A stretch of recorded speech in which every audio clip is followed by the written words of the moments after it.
After 20 years po, naisipan ko pong mag-aral muli dahil po sa aking mga anak. Kasi po parang nawala na po kasi silang ganang mag-aral. Sa tuwing sinasabihan ko po sila na, mga anak, mag-aral kayo.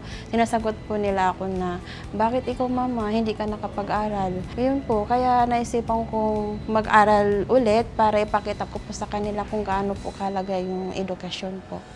Para ma-inspire po sila sa akin na, ayun si mama nag-aaral kahit may edad na po ako. Dati, akala ko hanggang dito na lang ako, na nawalan na po ako ng pag-asa na makapag-aral muli. Pero dahil po sa programa ng DepEd, ang ALS program po, nabigyan po ako ng choices at chances para sa aking sarili na tuparin yung mga pangarap ko sa buhay noon. Nais ko pong ipagpatuloy ang aking pag-aaral hanggang college po. Pangarap ko po ang mag-travel sa ibang bansa, makapagtrabaho, kumita ng malaking pera para makatulong po sa aking pamilya, lalong-lalo na po sa aking mga anak na sa akin lang po umaasa. Maraming salamat po sa Cebuana Lawler Foundation sa pagsuporta po sa ALS program.